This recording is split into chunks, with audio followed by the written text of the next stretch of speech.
Hello, I'm Frankie. And I'm Cheyenne. And we are Conbini Cult. So you can see from the title of the episode what we're going to be talking about today. It's quite serious. Yeah, very serious topic when real life is scarier than any ghosts and spirits you could encounter.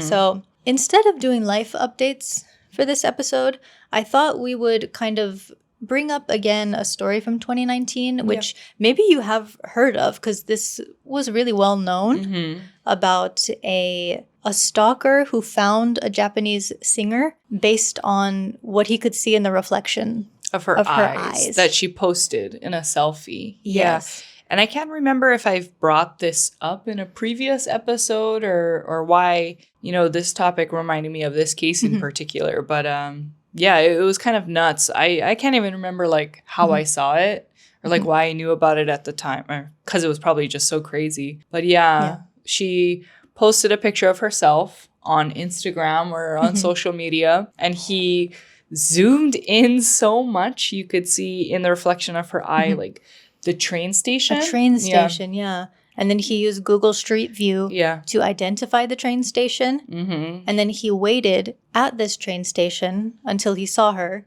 and followed her home. And he also said he studied videos of the woman that she shot in her apartment, looking at details such as the placement of her curtains and the direction of the natural light coming through the window to determine exactly which floor she lived on. So yeah, he really did his research on that, and it just kind of reminds me, in this day and age, a lot of people I know and just people in the world are content creators and influencers and stuff. And I think particularly if you are maybe a woman, especially living alone, just remember these kinds of people exist, and it's really unfortunate. We have to be so careful of our surroundings. But if you're filming things of you walking around or maybe even apartment tour or things at home, just be careful, because I guess there's all different kinds of ways people can get your information now. Is what I wanted to say. You don't need to be famous for this to happen. True. It could happen to anybody. Yeah. So before we continue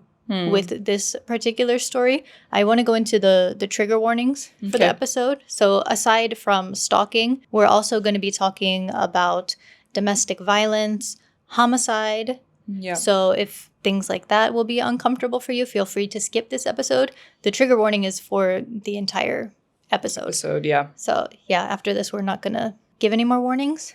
And our disclaimers, yes, stalking and stuff like this happens all over the world. It's not just in Japan. It's not only a Japan problem, but that is where we're living right now. And that is what we're talking about today. So please do not dismiss the victims that we're going to be talking about today just because you think that it's worse somewhere else. Yeah. So great point. What does it say on our t-shirts? Well, what do we always say? You can love Japan and not defend creeps and criminals. Yeah. Seriously. Another thing I like to say is Japan is one of the safest places in the world if you are a man or if you're a wallet. That's so true, yeah. As someone who has lost their wallet a couple times, it's always in safekeeping at the police station when I go back and get it. So, fair point. Okay. So, one more time for the people in the back.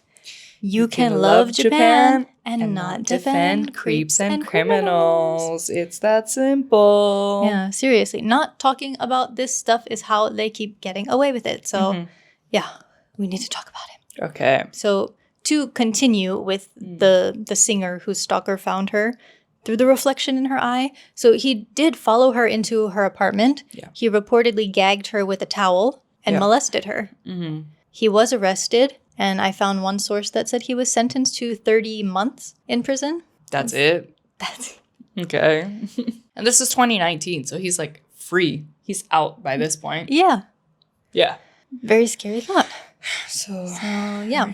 All right, so what we're going to cover in this episode today, we'll be talking about something recent that happened that kind of prompted us to do this episode. We're going to talk about some statistics about stalking. We'll talk about Japan's Anti-Stalking Act and the case, one of the main cases that led to this being passed, possible revisions to the act, and then if there's time, we do have a story from Reddit. Okay. So buckle up. Yeah, let's get into it. Okay. So to start, Do you have any personal experience with being followed or stalked? Thankfully, no. Not here in Japan. And when I'm thinking about being followed, it's, to the degree of like following me to my home or anything like that. So yeah, thankfully, no. Back in the States, there were cases, if I'm like walking home from work catcalling. I've had men stop. I was in high school at this time, like stop on the side of the road in their car and be like, "Where are you going? I'll drive you home." Grown men, by the way. And notice how this stuff happens less as you get older. Yeah. And another case where I was walking home from work. It was late at night, almost 11 p.m. So I hear someone like, hey, like following me from behind, and then like thinking maybe I dropped something, so he's trying to get my attention. He catches up to me, asks for my phone number, and I'm like, dude, this is like the worst way to pick someone up. It's like so scary this time of night. You can't be doing this. And that was, like I said, when I was in high school or early college years. Came to Japan. Besides the really persistent, like izakaya people, or like the nampa boys, where they're where are you going? Where are you going? Like, it's never really happened to me here, and I'm old now, so it like never happens to me ever, thankfully. And I thankfully personally don't know anyone that has been a victim of stalking either. But how about you? So this is from a friend of a friend. I don't know this person directly. It was in Japan. So one of my friends told me about their friend who was having problems with a stalker, and then one day she comes home into her apartment, and there's a DVD on the table. Inside her home. Inside of her home, like on the coffee table or something. And she plays the DVD, and it is the man inside of her apartment dancing in his underwear. I'm sick. I feel sick. That is so disturbing. Yeah. So she moved, and I think that took care of the problem. Yeah. But hello? How did he get in there? Yeah. It sucks that she had to move. It sucks that she had to move. Yeah. And I'm assuming did she report it to the police? And I assume so, but I don't know 100%. Yeah, it sounds like nothing was being, would anything have been done about anyway? It? Yeah. Maybe if not. She had to move, Oh, I'm so sorry. Yeah. Luckily, I also have not had anybody, like a long-term stalker thing or anybody follow me more than just the nampa boys. But there was something that happened at the coin laundry that is kind of related to this. Okay. So when I first moved into my apartment in Tokyo, I didn't have my washing machine set up yet, so I was using the coin laundry. The washing machine's lock. So yeah, I went in, threw my stuff in the washing machine, walked back to my house, waited for that to get done, and then I put my stuff in the dryer. Okay. And then I set my timer for, 45 minutes, whatever. And then I go back to get my stuff from the dryer. I see all of my wet clothes in my bag on the bench that's in front of it. All of my bras and panties are gone. So not only did they steal all of my bras and panties, but they didn't even put the stuff back in the dryer. Rude. That's really scary. That's really unfortunate. And you were like, just coming here, so I'm sure you're really scared and just not knowing what to make of everything. Because sure, Japan is a very safe country, but I don't know. I never expected anything like that to happen. And then the guy that I was dating at the time, I told him about this, and he just laughed. Come on, dude. So that was the beginning of the ick with him. Yeah. It did not last that long after that. He gave me the ick. But speaking of, that kind of theft, bra and panty theft that happened to you, when I first came to Japan as a student and then again, like to work, both times I was going through this kind of, like orientation, I guess, to live in Japan, what to expect when you live here. And unfortunately, a lot of the advice was, you are young, living by yourself. If you hang your laundry outside, be sure to hang, don't hang your bras and panties outside. Or if you can, get, maybe male looking clothes, like big t-shirt or boxers or something, and hang that outside too. So it gives the illusion that you live with someone, specifically a man, so no one, comes to take your laundry or tries anything inappropriate with you because they can assume you live by yourself based on your laundry. And that's just so gross to think about. Yeah. And or they could snatch the bras and panties off the drying veranda. rack. Yeah, that's true too. Yeah. That apartment, when I finally did get my washing machine set up, it was on the first floor. So I could never hang my stuff outside unless it was just towels or something. Mm-hmm. But that's so unfortunate. But I have heard of both men and women getting their panties stolen. I mean, yeah, of course. But, ugh. Okay. So what happened recently? A very tragic case in Kawasaki. What do you know about it? Well, I learned about this case just from watching the nightly news here in Japan. It was a big case for infamous reasons, I should say. Yeah, for infamous reasons. Basically, there was a young girl. I believe she was, I'm sure 19 at the time this stalking incident, was happening to her. But maybe she just turned 20, but she was missing. I think she just turned 20. Okay. Then she was missing for a few months. Her name is Asahi Okazaki, I believe. Yeah. And I'm just going to call her Asahi. Asahi was a young woman dating, her boyfriend at the time. And 28. Oh, okay. I kind of forgot that detail. Yep. Gnarly on his end. All right. So she's 20, 19 at the time. He's 28. And from what the news reported and from what I was just seeing on TV, it sounded kind of like on again, off again situations. It just sounded like he wasn't the best, partner to her. And she tried to break it off with him. And each time she tried to break it off with him, he would stalk her, basically, blow up her phone. And in some cases, he was showing up outside of her apartment and stuff. And she was really worried for her safety. And she was reporting it to the police. She didn't ignore this situation. She told her parents about it. Her parents helped her report it to the police.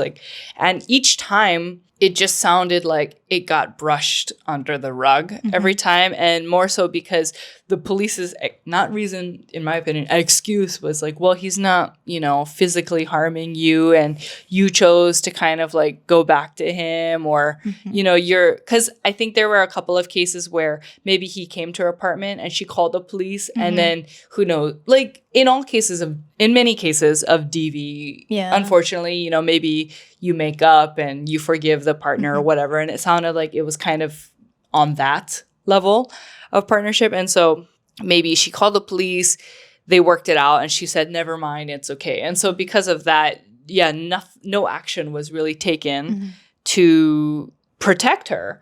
And in the end, after she's been missing for a few months, they find her remains in his apartment. Yes. In his apartment. Yeah. And yeah, that's everything I know about it based on what I've seen on the news. Yeah. Yeah. It's really sad. I have this article called Japan Police Admit Mistakes in Dealing with Stalking That Led to Woman's Death. It is a very frustrating article, but I think we should read the whole thing because there's a lot of important details in here that we should get correct. Okay. So it's not too long, but I'll read half of it and then you can take the other half. Okay. So, police in Kanagawa Prefecture, south of Tokyo, admitted mistakes in dealing with a stalking case that led to the murder of a 20-year-old woman. The Kanagawa Prefectural Police on Thursday released a report on its review of how officers responded to the complaints from the woman that she was being stalked. The report says the police systems for handling stalking cases had become a mere formality and failed to function.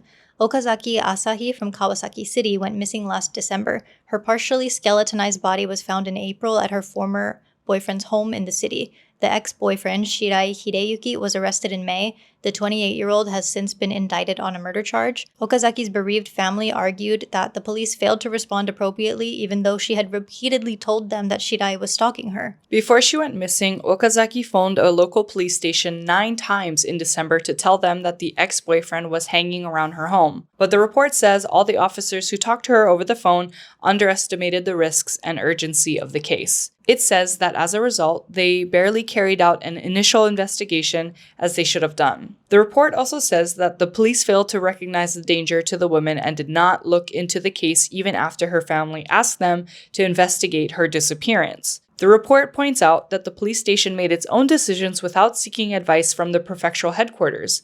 It also says the headquarters failed to act even after obtaining partial information on the case. The report says the police take seriously the grave consequences of the murder of a woman who had sought their help, and they sincerely apologize for their inappropriate responses. So TLDR, they apologize, but still don't really give a shit. Yeah. It's so frustrating because she called 9 times and they still didn't. But then even after she went missing, like, why would that not be the first place you look? Why did it take months for them to find her? December to April, right? Yes. So stupid. Yeah.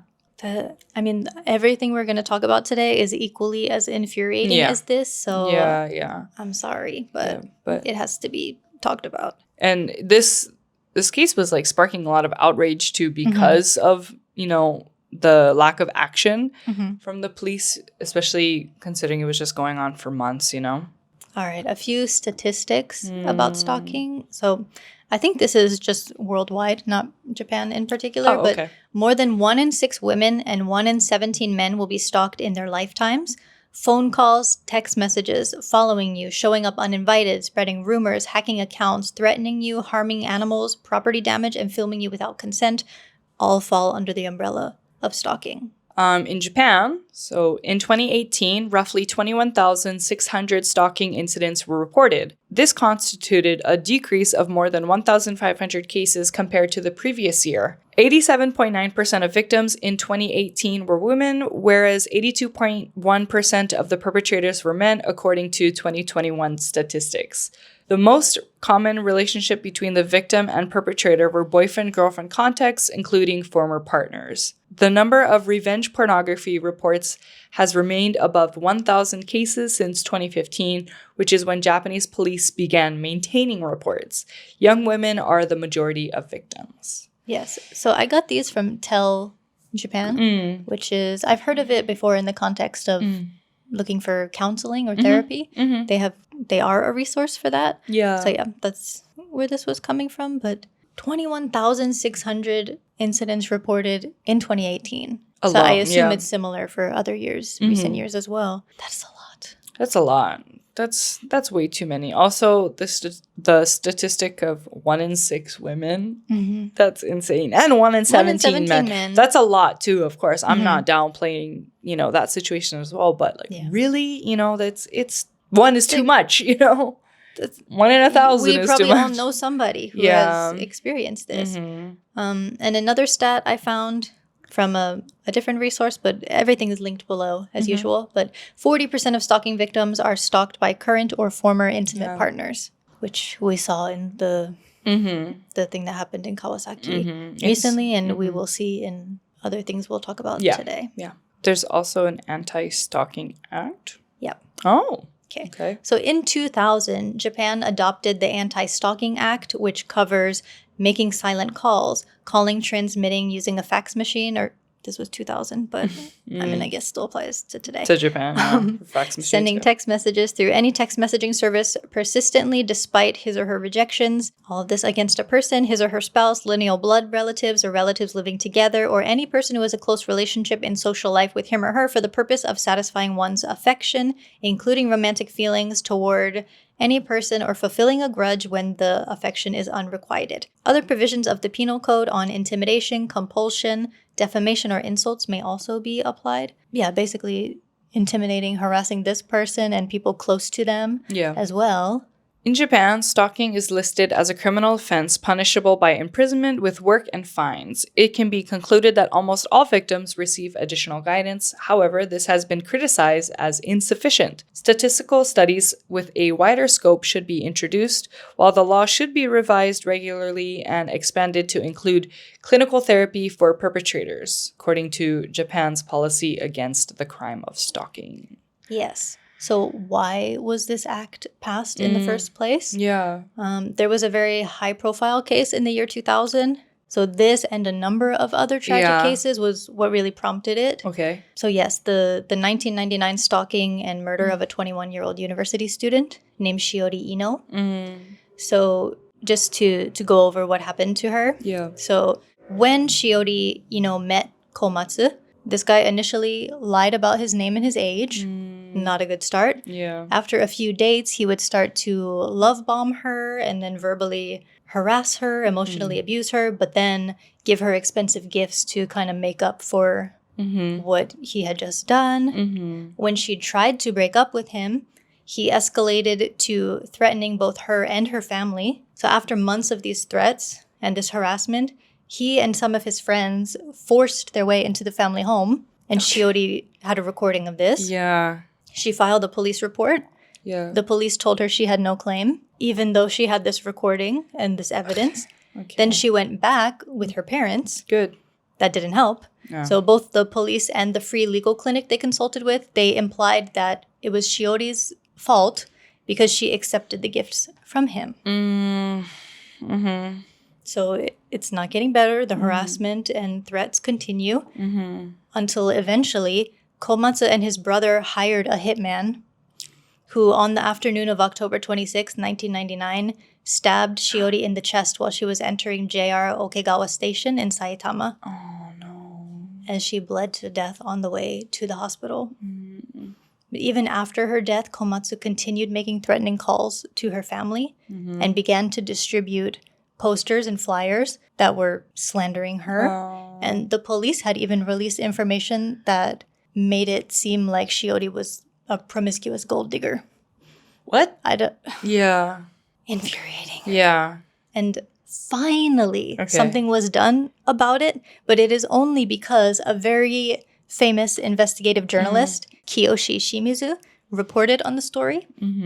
So if you have read Black Box from Shiori Ito, who we talked about her documentary, Black Box Diaries, but in her book, she talks about this reporter too because she really admires him. And he was very well known for writing about corruption, political corruption, police corruption, and, you know, gathering intel on cases that the police just weren't bothering with. And he wrote this book called, it's not translated into English, but it's called The Murderer is Out There, where basically the police arrested someone for murder, and basically just to, you know, close the books on it. They didn't want to bother with it anymore. But he suspected that, you know, it wasn't the right person and the real person was still out there. Yeah. And they were eventually caught. Yeah. But it's only because the investigative journalists really pushed for that. Yeah. So yeah, when he covered this case, then finally the hitman and the others involved in the murder were arrested, tried, and convicted. Sorry, I have a tickle in my throat. I hope they're still in prison. But Komatsu himself fled to Hokkaido, where he committed suicide.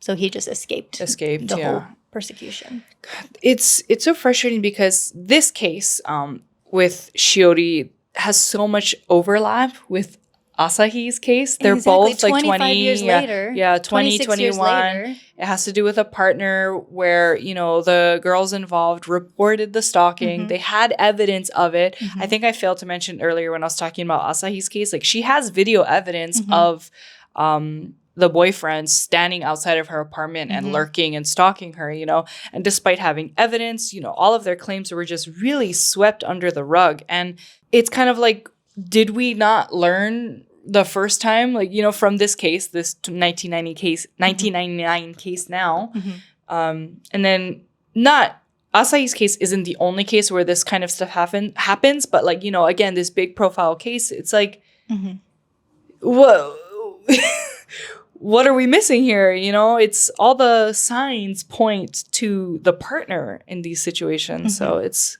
also the when you're talking about the police releasing information that portrayed her as kind of a gold digger, like what's that about? Why did you need to do that? Yeah, so poor thing. Just a reminder that one of the most dangerous times for victims of domestic violence is when they are trying to leave. Yeah. So for anybody to say, well, why didn't you just leave?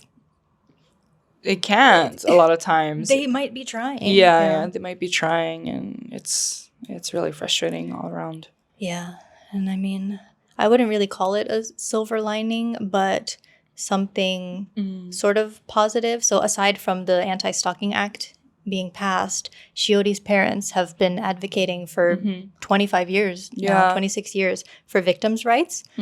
So, yeah, just a little bit about them. Mm-hmm. Her father, Kenichi Ino, age 75, continues to give lectures across the country to educate people about the damage caused by stalking. So far, he's given these lectures around 120 times in 40 out of 47 prefectures. Yeah. He also speaks at police academies and other law enforcement facilities, so in 12 prefectures so far.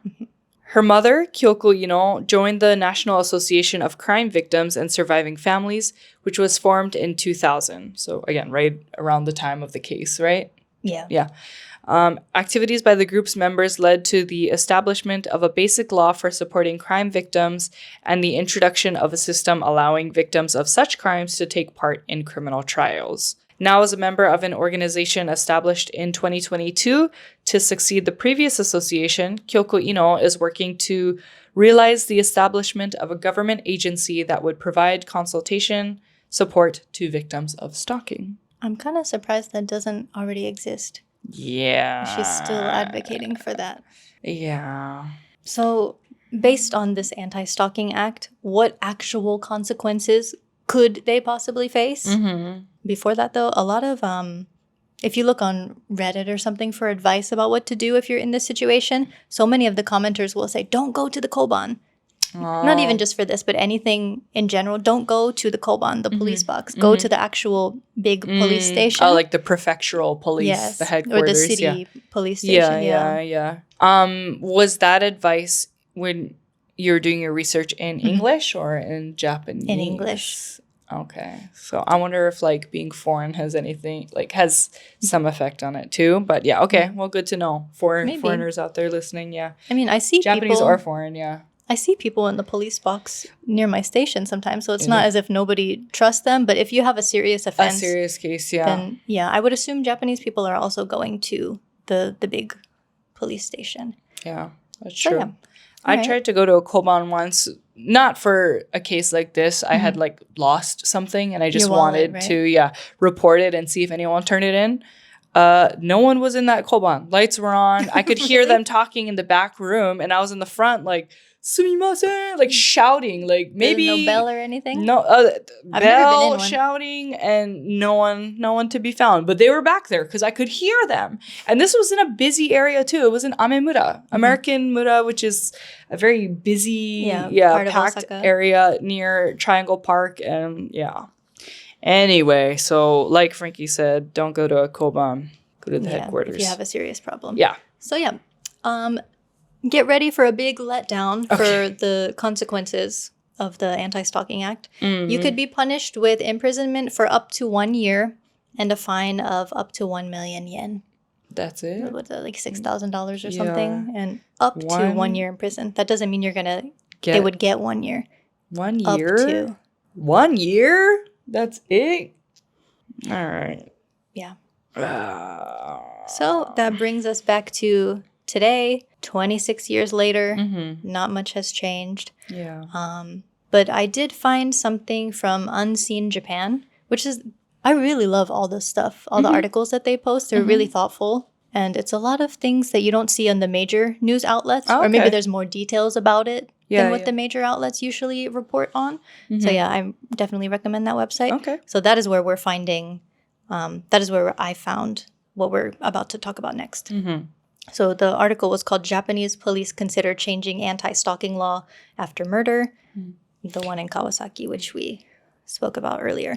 So I just made note of some of the key takeaways, but it's a lot of numbers, so be prepared for that. We can switch off with this. Okay. The Kawasaki case and other recent high-profile cases have intensified calls for reforms that would allow police to act more proactively, even without direct requests from victims, to prevent similar tragedies from happening. That's good. Thanks. Stalking complaints remain high nationwide. Police handled 19,567 consultations and reports in 2024, only a slight decline from the previous year. Warnings, however, have steadily decreased between like 1,500 and 2,000 in the past few years. So, interesting.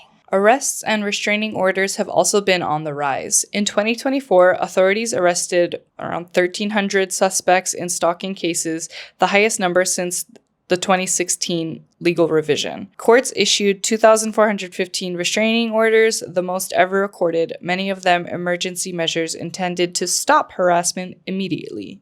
Noted. Intended to. Yeah. But do they?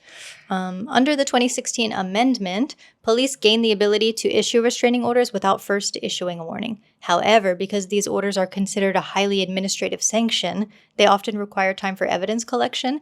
To address this gap, the National Police Agency now seeks to give officers greater authority to issue warnings swiftly when they judge that a case could escalate, thereby strengthening early intervention and preventing serious harm. Another revision in August 2021 broadened the definition of prohibited acts to address new forms of harassment. The changes made it illegal to install GPS devices or tracking apps without consent, to monitor or loiter near places where a victim is usually present rather than only their usual locations, and to repeatedly send letters after being told to stop. The proposed 2025 reforms also aim to regulate the misuse of loss prevention tags, like AirTags. These small devices connect to smartphones through wireless communication and are designed to help users locate wallets, bags, and other belongings. One of the ongoing challenges in combating stalking is how to deal with offenders who have received restraining orders under the Stalker Regulation Act.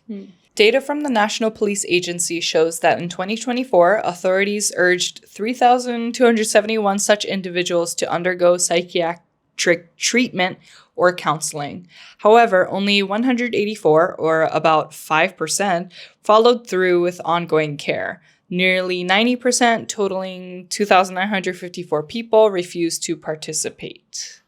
Yeah, so notice how things can be, they can order you to do something, but you don't have to. Yeah. So that kind of reminded me of child support, because the court can mandate that you pay a certain amount of child support, but if the person doesn't pay it, they don't follow up with it. Oh, what? So there's no consequence for it. Yeah. So I know this because when I was on my moped and I got hit by a car. I was going to say, you have a child. I'm not co-parenting, but the lady who hit me on my moped, she met me in the hospital later, and she was telling me a lot of stuff about, she was just like trauma dumping about on her you life. in the hospital bed when you were in there. I mean, I hope she's doing better now, but she was explaining this situation with her ex-husband, and he never paid child support. Ever. He was ordered to, and he never paid it. I think in the U.S., if you don't pay your court-mandated they take it child from your bank support, account. they take it, or like they send you to court again or something. They're pretty like strict about it. In some cases, I know it's not all, and it's tricky with child support and all that stuff, but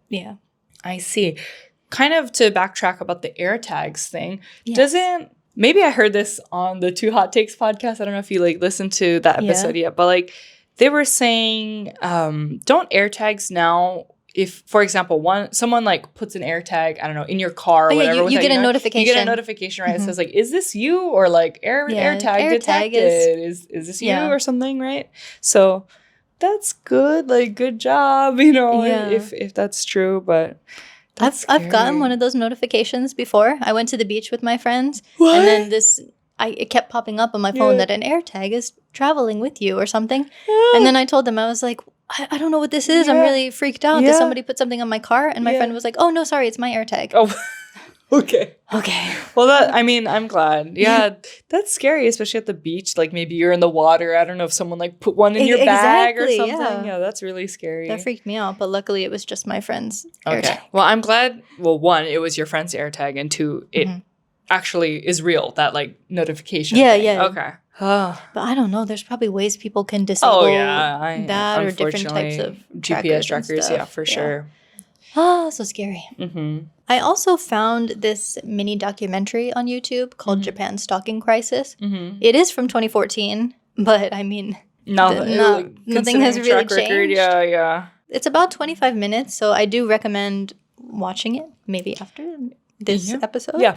But be warned, it is a really hard watch. It is infuriating. You're going to be mad. You're going to be sad. The whole 25 minutes. Like, after the intro, I was already pissed off, Yeah, like, 2 minutes in, I was fuming. Pissed, yeah. Yeah, so they do interviews with a bunch of different people. So people who have been stalkers, people who have experience with being harassed. Being stalked, Being stalked. Yeah. And someone whose sister was murdered by a stalker. So the first one is with the person who was a stalker. Yeah. And the way that he talks about his ex-wife, or I don't know if they ever formally got divorced. Sometimes it can be really hard to get divorced in Japan, so they could just be separated. I don't know about that, but he was talking about her like a piece of property. Yeah, literally, he was like, because what did they ask him? They probably asked him something along the lines of, why did you stalk her? Like, what led you to stalking mentality or whatever? And he was just saying things like, well, stalkers view their wives or their girlfriends as their property, and she was mine, and like her wanting to leave me just left me with no choice but to want to kill her, basically. Yeah, or something. I had to get her back, or I would have to kill her so no one else could have her. Yeah, and it was just so frustrating, infuriating to listen to watch. I wanted to punch that guy in the face so many times.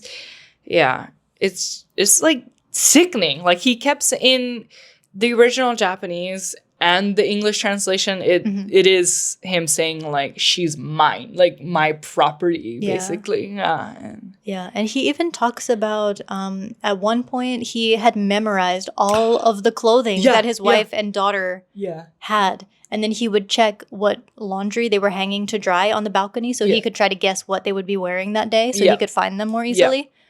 It's sick. He was like really invested, in that stalking. Yeah.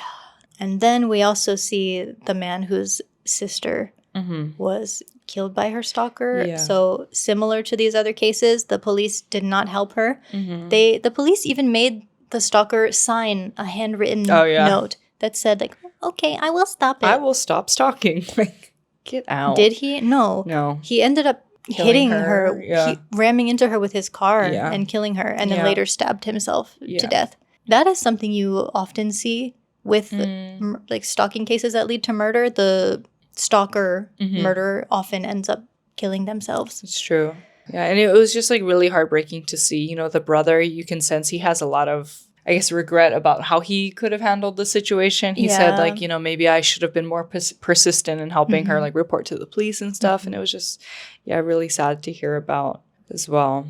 There was also a survivor of stalking who started her own therapy service for stalkers to try to understand their mindset. And interesting. They said, like, convince them to stop stalking, which I don't know. I hope she got to be careful because that's really scary. Like, amazing of her to like go through such a traumatic experience. That's very brave of her as a survivor to turn it around and go like face to face and one on one with all of these stalkers and just get into their headspace and, like Frankie said, just I don't know, therapize, like give counseling to them to not continue their stalking, but. Still, couldn't be me. I don't know. I'll say something else about the therapy things later. Okay. But also just want to note that all of the police stations and the other authorities they requested to interview for this documentary declined. Ah, of course. Of course they did. Not suspicious at all. Yeah. Going back to that first guy, who was stalking his wife and stuff, it did sound like he got some counseling and he found religion. He found Jesus, and he true. He turned to Christianity. Yeah, he really turned to Christianity. So, like, is that safe? I don't good. I don't want to say good for him because he's still like a bad dude, in my opinion. But like, sure, you're trying to turn your life around. It sounds like he kind of knows it's bad, but like, does he? Because he still keeps bugging his wife. It sounds like he's just trying to make himself look better to still try to win her back. Yeah. He's still, like, nothing that he is saying infers that he wants to let her alone, leave her go. Sorry. We gotta have some lightheartedness in this episode. Why use lot word when few word do trick? Leave her alone. Yes. Let her go. Yes. Yeah. Yeah. I mean, this was 2014, so I hope that he eventually did. Yeah. Because at the time they were interviewing him, he was still actively in this counseling group. So I don't know. But yeah, so in that documentary and also other sources that I found, they do talk about counseling a lot for offenders. Okay. And I mean, if they truly want to reform, I think that's great. But from what we saw, it seems like a lot of them are still prioritizing their own needs. Like, well, she doesn't understand me, or sorry, they don't understand me. They just keep talking about their needs not being met. And in the documentary, they had also interviewed this academic in Kyoto, and he was talking about how he thinks clinical therapy should be mandatory for stalking perpetrators, and that locking them up will only make them worse. I mean, I guess if they're locked up, they just have so much time to themselves to think about how they're gonna... How mad they are, how they're gonna get revenge. Yeah. And as soon as they get out, I'm sure they're just gonna go real hard, you know, the next time they see their victim. So. Yeah. So I do understand how that could lead to worse retaliation. But, I mean, therapy only works if you want it to. Yeah. So, I don't know. I'm not an expert on Oh, this. yeah. By the way, we are not I don't know what to experts at all. suggest. Yeah. So that kind of had me wondering, you know, is stalking worse here than other places? Because you hear about it so much here. But I don't know. Because it does happen all over the world. It happens all over the world, of course. It's interesting because I feel like it's reported a lot more in other places around the world, depending on the country.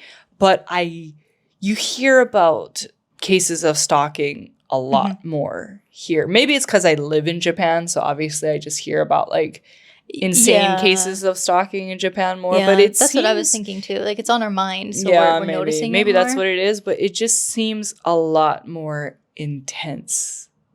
Here. Yes. Because it's like a slow build. Like a lot of the cases I hear in Japan are just a real slow build of like months and months of stalking that unfortunately lead to a tragic end versus many cases in the US, for example. Yes, I'm not, you know, saying there are no cases of stalking at all, but I feel like a lot of murder cases are just very, I don't know, like quick, especially with like partners and stuff. The end is a lot quicker, if that makes sense. I can't word that very well, but yeah. I get what you mean though. Yeah. But there is no denying that these types of crimes are severely underreported in Japan. Stalking and sexual assault and that kind of stuff. So that reminded me of, you still need to read Black Box. I do. I'll let you borrow that next. Thank you. But at one point in the book, so Shiori Ito, she visits this crisis center in Sweden for crisis and support center for sexual assault victims. And she talks about how statistically it seems like the sexual assault numbers. Statistically, it seems like the rates of sexual assault there are really high, but that's because it's reported a lot more than places like Japan. So, I will read her book, watch the documentary. Yeah. And if you just want an intro to it, or if you're still unfamiliar, if you're new here, we did an episode about it. So about the documentary. Yes. Yeah. So go check that out as well. Yeah. So one of the last things I wanted to talk about was a Reddit story. While I was looking on Reddit, I mean, it's mostly foreign people who are talking about being followed or stalked, but that's because I think Reddit is mostly, a lot of it is in English. Yeah. I think native Japanese people, they are on Reddit sometimes, usually posting in English though. I'm sure there are other websites where they would go for anonymous stuff, like it's Chiebukuro maybe. Because when I was researching other things, like another topic in Japanese, there wasn't that many results that came up. And when there was something like a post about it, it was just a link to the article, like another article or something, and then people leaving like one-worded or two-worded comments. It wasn't as advice seeking as it was, or as it is in English a lot of the time. Yeah. So I just wanted to read one story from Reddit and then spark a little conversation from there. So all right. Can you start it from here? Sure. So this post is from r/Japan Life, made 6 years ago. The title is Stalker Enters House, What Self-Defense Options Are Legal? Before reading on, this story does touch on the subject of sexual assault, so reader discretion is advised if that is something that you are sensitive to. My wife's friend recently had a home invader situation with a stalker. She called my wife on the phone this morning weeping after a pretty traumatic night. My wife's friend, hereby known as AK, regulars the local Starbucks to study. She tends to go on the same day of the week at around the same time, and it so happens another middle-aged man, who was also a regular, struck a conversation with her about a month ago after realizing she too was a regular. Everything was apparently normal at first, but on the third encounter, the man became quite invasive with his questions and began getting pretty creepy, asking where she lived, if she lives alone, even if she masturbates, since she doesn't have a husband to satisfy her. It was on that third encounter that AK cut the conversation shorter than usual and promptly left after the disturbing encounter transpired. She didn't notice that a car pretty much followed her all the way home until she turned into her parking lot. She lives off a main residential street. To see the man slowly pass by in the rearview mirror behind her. It definitely weirded her out, but she didn't think too much of it and essentially passed it off as a coincidence. Maybe he decided to leave at the same time and lives in the same area. The cognitive dissonance kept her calm for what seemed to be the time being. That was a week ago. It was last night she woke up around 2 a.m. to a thud in the house. Being home alone, it was enough to wake her up, but she assumed something fell off the table in the other room, or it was the wind outside rattling the doors and windows and didn't bother to check, falling back asleep. The next time she would wake up would be the Starbucks man sitting at her bedside, watching her as she slept, and he was masturbating. He took off the moment she screamed, and from what she said, she didn't even have the mental fortitude to check he was gone, paralyzed from the experience. Luckily, she had her phone charging next to her and quickly called the police from under the sheets. She said the police arrived about 30 minutes later and took down her information and report, did an investigation of the house, but apparently found no forced signs of entry. She is currently waiting on hearing back from the police, but was brave enough to call my wife to relay what happened. As traumatic as this event was, it stirred up a discussion with my wife about what would happen if you attacked a person trespassing in your house. My wife is under the impression that you could kill him and probably get away with a self-defense plea, but after reading about a lot of the incidents on this subreddit, I'm under the impression that Japan is extremely strict when it comes to self-defense, and anything aside from running and calling the cops can end up with you taking part of the blame, charged and deported, if a foreigner, or behind bars. Which leads me to the question, how are the laws in Japan with regards to the castle doctrine? The ability to defend yourself on your own property. Can you attack and restrain an invader without legal repercussion, even when there is no immediate threat to your life? E.g., invader has a deadly weapon on their person. I can't imagine I would be able to show much restraint if I woke up to an uninvited guest. Yeah, I didn't find the comments very useful on this, but do you have any words on the story? Disgusting. Yeah. Disgusting and depraved, disgusting, ew. The fuck. Sorry, bleep that one out. I don't know. But seriously, like, what the hell? That's scary. That's terrifying. That is terrifying. And, like, I'm trying to think, like, do I have a local cafe that maybe these days not so much, but it just makes me fearful, and a lot of other people too, of like, okay, a place that you frequent, you know, and it's just so frustrating because I hate to live in a world where, you know, in this case, like the friend said she thought nothing of it because they're both regulars at the Starbucks. He's just striking up a conversation. And like, you don't want to assume the worst in a person, like the first time you're meeting them. And so it just kind of sucks how much caution we have to live with, you know, and yeah, that is terrifying, though, that he was in or sitting on her bed and doing such an act. And disgusting. Yeah, and 6 years ago, too. So I really wonder, like, if she's okay now and how that I wonder what the police, if they did anything. Yeah, I was going to say, if they did anything. Did they make him sign a handwritten written note saying he won't do it again? Do that? Yeah. Ugh. Yeah.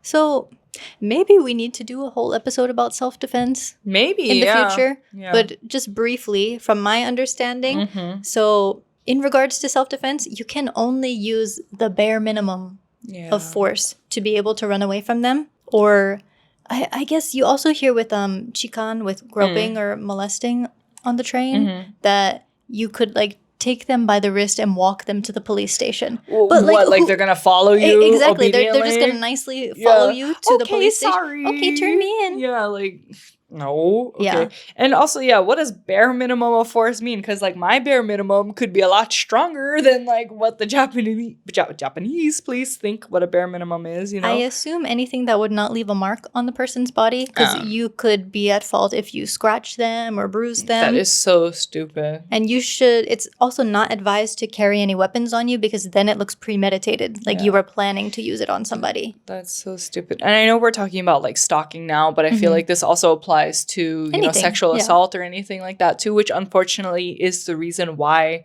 I feel like many people don't report it, because they know they're just not going to get help from the police, especially if they try to defend themselves. Exactly. I don't know. Yeah. This whole, I don't know, topic makes me so mad. I know. So mad. I know. So, yeah, that's basically all I had for this one. So, I'm sorry. That's all. That's all, folks. That's all. So, in conclusion, stalking is not something to take lightly. It often escalates to violence, even homicide. And there are also studies and statistics that show that people who do things like mass shootings, which doesn't really apply to Japan, but, you know, this type of domestic terrorism, these people often have domestic violence offenses. And they get away with that. So they're like, okay, let me move on to the next thing. So, yeah. I mean, while Japan doesn't have mass shootings, that made me think of recently when there was someone who drove a car into the elementary school students in Osaka. Yeah. Did this man have any previous offenses in regards to stalking, domestic violence, or anything really? Like, did that just come out of nowhere, or were there signs? So, yeah. So, yeah, take it seriously. And if you... or if someone you know is kind of, no matter how light it is or how lighthearted you might think it is, like, oh, someone stole my laundry, or I feel like my neighbor is a little too pushy with me, or in this case, like regular at a coffee shop or whatever, if you sense something is off, trust your gut. I highly encourage you. Even though tell someone to. Yeah, I know we said a lot of times during this episode, like, the police did nothing, but, like, still, I do encourage, like, going to the police. Because, I mean, if nobody ever reports stuff again, then they're going to be like, oh, we did our job, yay. Yeah, I know. We never have to look into this again. Yeah, stay vigilant out there, be careful, and, yeah, that's all we have for you for today. So next time we have... not super light, but a lighter topic than this. So yeah. Thank you for listening and watching, and we'll catch you again soon. All right. Bye. Bye.